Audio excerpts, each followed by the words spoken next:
In the faint morning light at the edge of Tokyo, Japan, the sun is about to rise. Cooji, who has been driving all night, returns home exhausted. At that moment, Cooji has no time to rest. As soon as he enters, he takes out paper and pen to calculate the day's operating income. Cooji is an individual taxi driver. After deducting various expenses such as fuel costs and vehicle depreciation, the tirelessly working Cooji still finds it hard to earn a decent income. Looking at the meager numbers in the ledger, Cooji can't help but sigh. Even so, for the sake of his family, Cooji must grit his teeth and persevere. Cooji's daughter Nana is a music major specializing in clarinet, and she recently gained admission to a prestigious high school affiliated with a university through recommendation. However, the entrance fee and tuition together exceed 1 million yen, and with next month's rent and vehicle inspection costs, the heavy financial burden falls entirely on Cooji's shoulders. Cooji never reveals his difficulties in front of his daughter, only advising her to focus on preparing for school. After his daughter leaves home for school, the physically and mentally exhausted Cooji lies in bed, tossing and turning, unable to sleep due to the pressure of reality. Cooji finds himself in a dilemma over raising funds. Cooji's wife suggests selling their old family home, but Cooji immediately rejects the idea without hesitation. That house is where his wife grew up. Every brick and tile carries her past memories. Having accompanied Cooji for many years, he has not been able to provide his wife with a stable and prosperous life, and his heart is already filled with guilt. He cannot bear to sell the only remaining hope of his wife. Cooji once considered asking his older sister for a loan, but she has always looked down on him, and asking for help now would inevitably lead to ridicule. Cooji repeatedly thinks about these troubling matters in his mind, and gradually falls asleep amidst his chaotic thoughts. A sudden phone call wakes Cooji up. Koji's colleague has accidentally injured his leg and entrusts Cooji to pick up the client, Sumid, and take her to Kanagawa Prefecture. To increase his income, Cooji gets up after a short rest and drives the taxi again. On the way to pick up the passenger, Cooji calls his older sister. As expected, as soon as he brings up the loan request, he is met with a barrage of accusations from his sister. She criticizes Cooji for coming from an ordinary background, yet insisting on sending his daughter to a prestigious private school, claiming that such music schools are meant for those from affluent families, and that Nana should not blindly participate. Cooji knows his sister's words are true, yet he feels a deep sense of anger. Cooji cannot understand why being from a poor background means his daughter has no right to pursue her musical dreams. Nana's clarinet skills are exceptional, and no matter what, Cooji does not want to bury his daughter's talent. After hanging up the phone, Cooji receives a call from the passenger, Sumid. Sumid is an older woman, dressed elegantly, with a refined and appropriate makeup, exuding an elegant and dignified aura. Cooji quickly averts his gaze after a brief glance, as his primary goal is to deliver the passenger to her destination as soon as possible, collect the fare, and return home to rest. The destination is a nursing home in Kanagawa Prefecture, and Cooji needs to drive through Tokyo and Yokohama, making the journey long. Sumid hopes to visit a few places before completely leaving Tokyo, taking one last look at the city. Their first stop is the Iwase Bridge, spanning the Tama River. As the vehicle drives smoothly over the bridge, tears well up in Sumid's eyes. It was on this bridge that Sumid's father passed away. In 1945, as war engulfed the world, Sumid was only 5 years old. To escape the conflict, thousands of people surged onto the bridge, coinciding with an air raid on Tokyo, and the bridge deck instantly turned into a sea of fire. Her father sacrificed his life to protect Sumid, and since then, she became a child who lost her father. The alley to the left at the next intersection is where Sumid grew up. Sumid's mother once ran a small restaurant here, selling red bean soup, cold noodles, coffee, and other foods. After her father's death, her mother raised Sumid alone. Sumid often helped her mother manage the business in the store.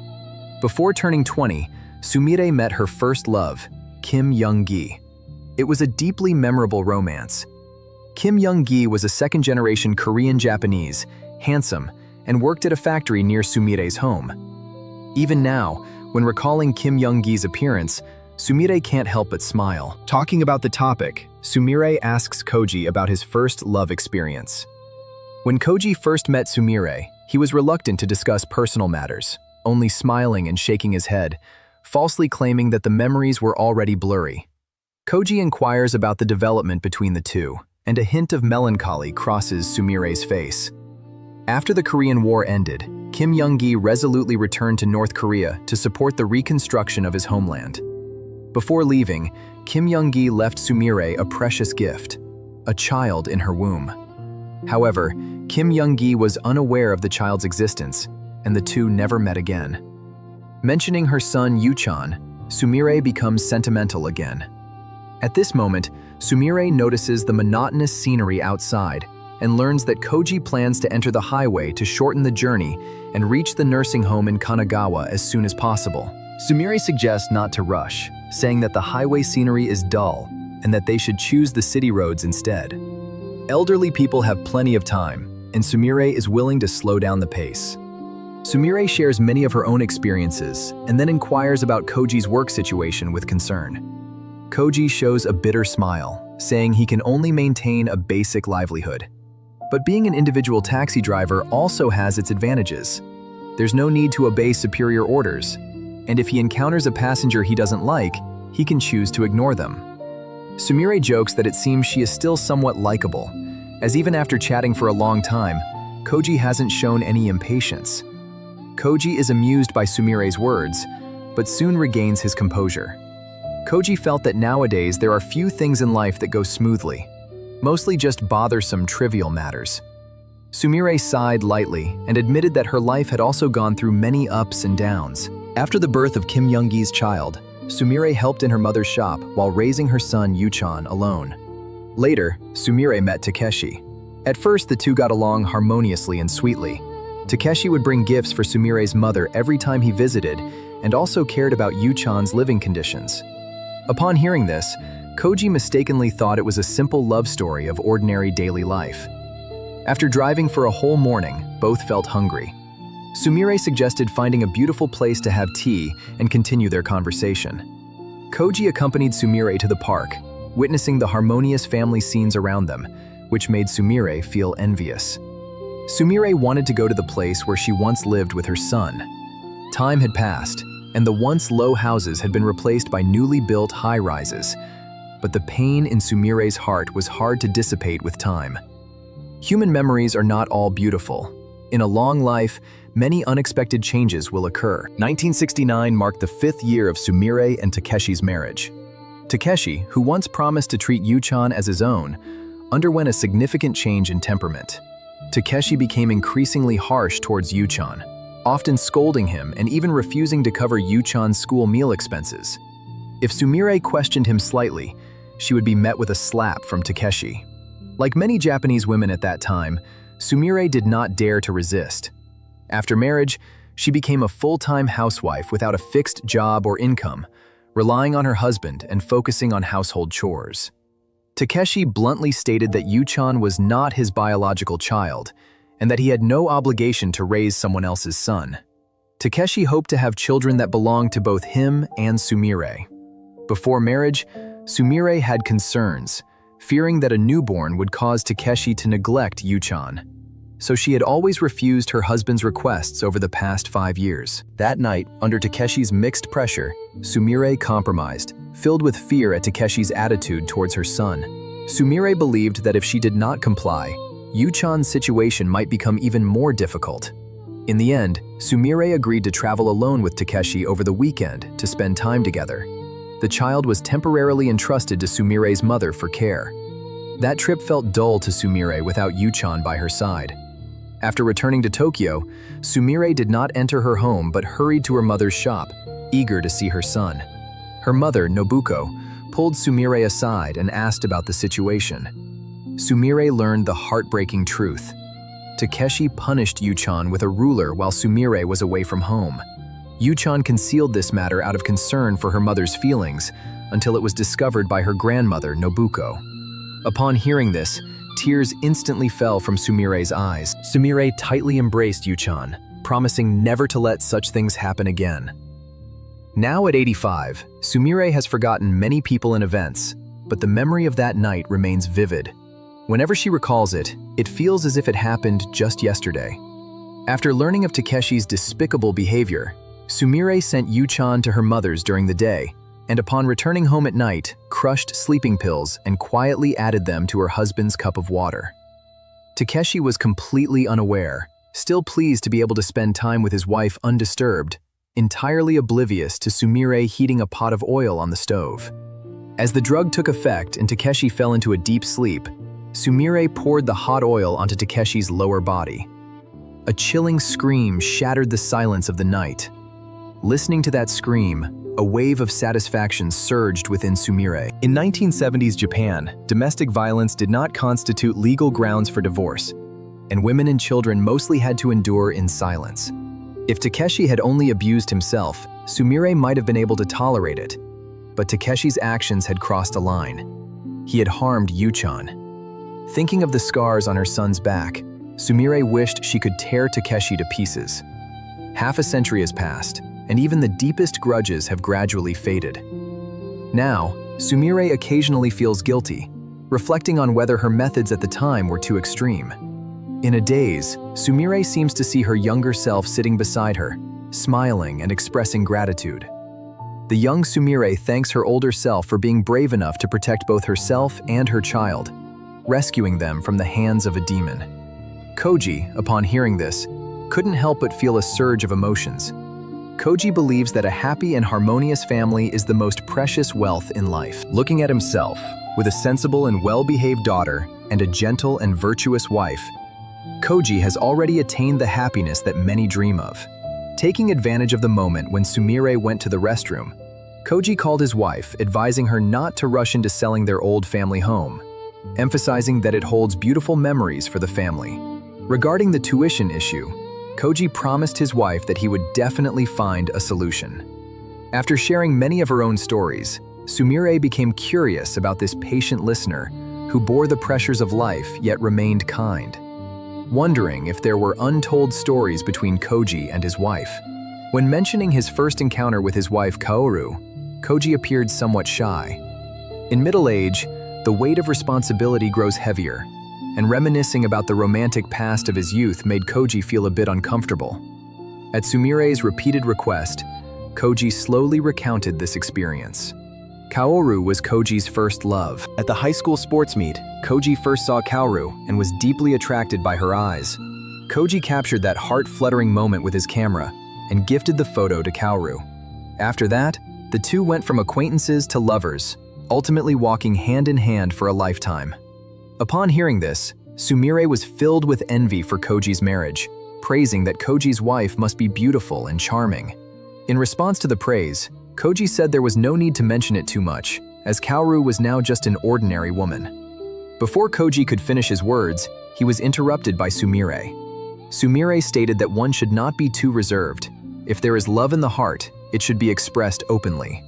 Cooji sighed lightly, saying he deeply loved Kaoru, but also felt indebted to her. Kaoru could have chosen a partner with better financial conditions, but ultimately chose the ordinary him.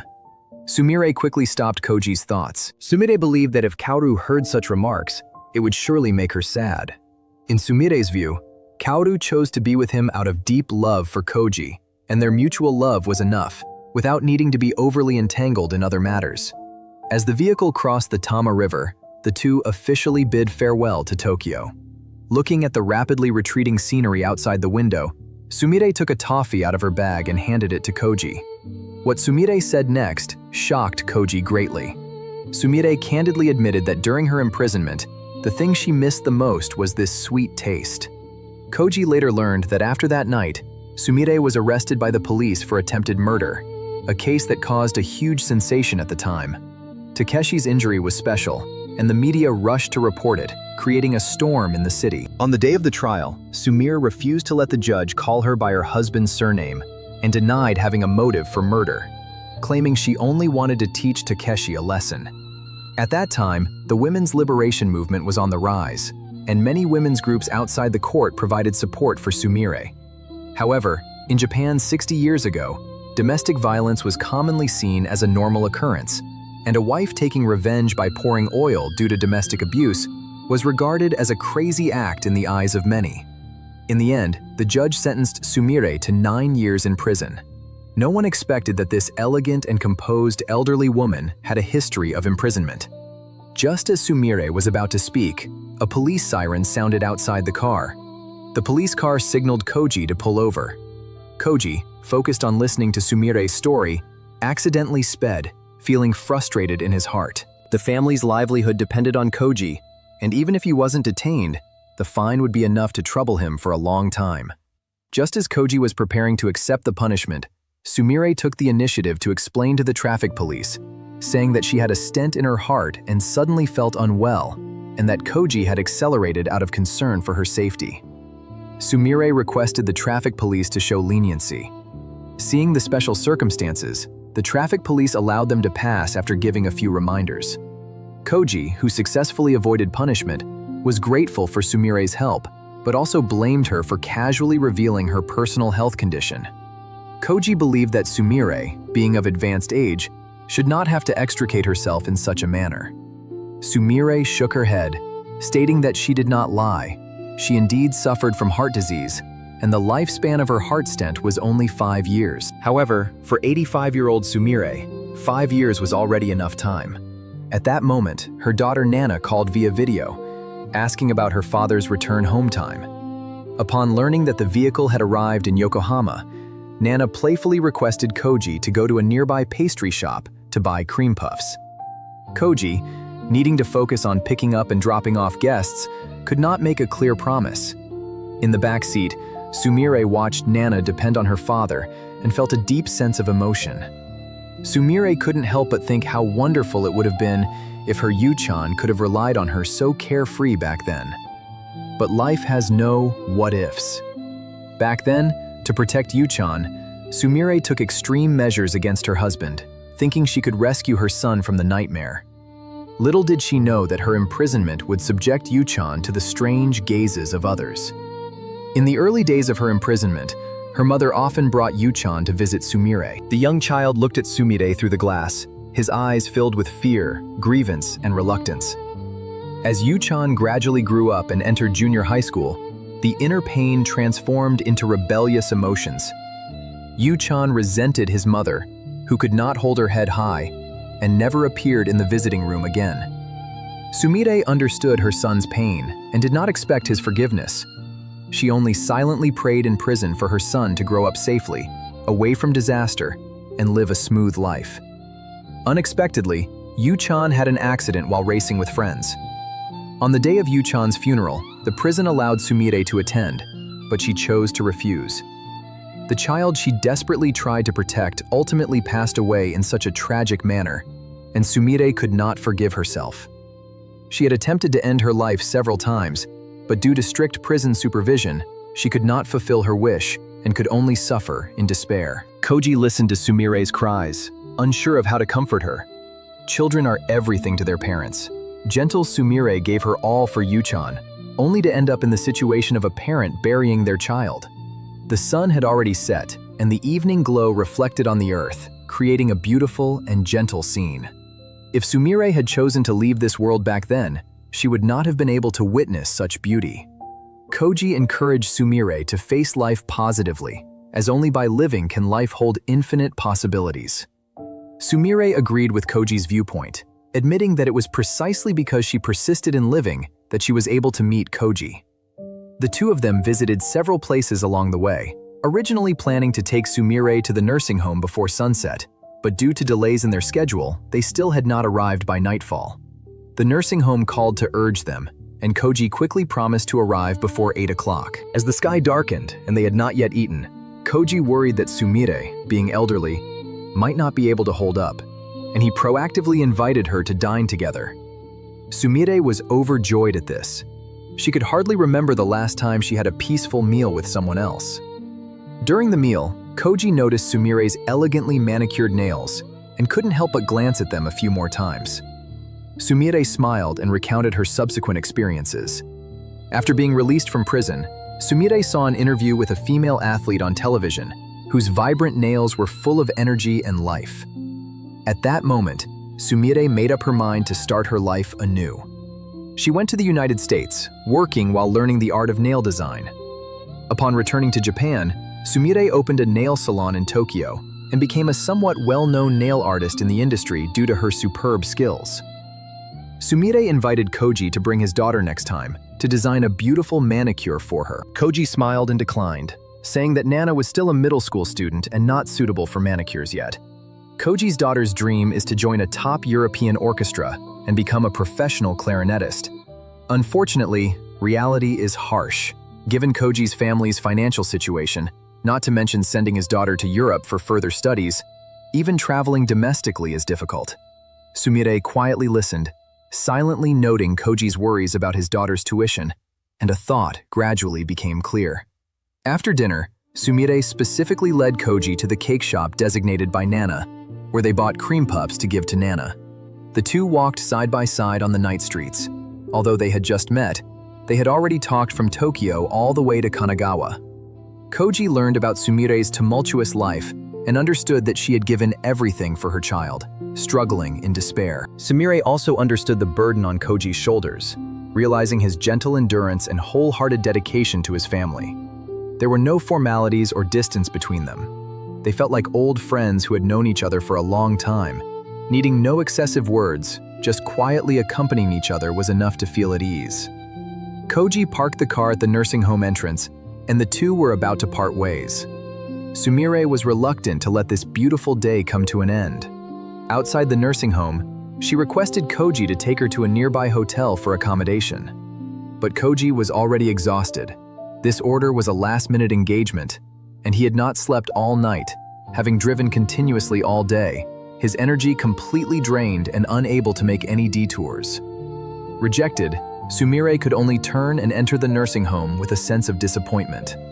Just as the door was about to close, Sumire suddenly remembered that she had not yet paid for the fare. Cooji said that he would come to visit her with his wife in a few days, and he could collect the fare then. Sumire, who was originally feeling down, immediately showed a smile upon hearing that Cooji was bringing his family over, and followed the staff upstairs. Cooji maintained a generous and carefree demeanor in front of Sumire, but Kaoru, upon learning that her husband had driven all day without collecting fare, was so angry that she shed tears. The family was in urgent need of money, and Kaoru believed that Cooji should not act this way. Now they might only be able to alleviate their predicament by selling their house. Cooji comforted his wife, saying she need not be too angry, and promised to take her to visit Sumire in a few days, at which time he would collect the fare. A week later, Cooji finally found time to take his wife and daughter to the nursing home, only to be informed by the staff that Sumire had passed away the night before due to a sudden heart attack. In an instant, Cooji felt a suffocating pressure in his chest. He had clearly promised Sumire that he would bring his family to visit her, but now he was unable to fulfill that promise. And it was hard to believe that the elderly woman who had shared half her life story with him and helped him out of difficult situations had quietly left. Even though the room was already empty, Cooji insisted on taking his wife inside to take a look. After leaving the nursing home, Koji's family attended Sumire's funeral. Along the way, Cooji was filled with regret. He kept thinking that if he had been able to stay a little longer that day, to take Sumire to a hotel and accompany her for a moment, perhaps there would be no regrets left. If only he hadn't been so tired that day and could have let this elderly woman, who had faced so many hardships in life, leave with a sense of completeness and peace. Unfortunately, he hadn't even been able to say a proper goodbye to Sumire. Just as Koji's family was preparing to leave the funeral, Sumire's lawyer, Seiichiro, quickly approached and stopped him. Seiichiro invited Cooji to his office, informing him that Sumire had left a letter for him during her lifetime. Cooji did not expect to receive any gifts. He only regarded it as the elderly woman's final request, a punctuation mark on their brief encounter. As he unfolded the letter and read it word by word, Koji's eyes gradually became moist. In the letter, Sumire wrote that the day she spent with Cooji in the taxi was the last and happiest day of her life. She had a history of attempted murder, and after being released from prison, everyone avoided her, but only Cooji did not disdain her, did not question her, did not judge her, but quietly listened to all her pain and regrets, gently accepting all her past. Cooji was willing to dine with her, willing to let her link her arm through his as they walked, to thank him for this precious encounter. After settling her assets like the nail salon and real estate, Sumire decided to give all her property to Cooji for free. Her life had come to an end, and money held no meaning for her, while Cooji's family needed this money to realize their children's dreams and maintain the stability of their family. Sumire hoped that Cooji could use this property with peace of mind, taking the whole family to travel to Europe and taking her daughter to listen to the concert she had longed for. On that day, she had also deposited the fare into the accompanying check. Standing beside her, Kaoru's legs went weak after seeing the numbers on the check, nearly causing her to collapse. It was an amount they wouldn't even dare to dream of. Rent, car insurance, their daughter's tuition, and hopes for a future life. Every overwhelming problem that had suffocated them was resolved in that moment. Cooji tightly held the check and the letter, momentarily at a loss for words.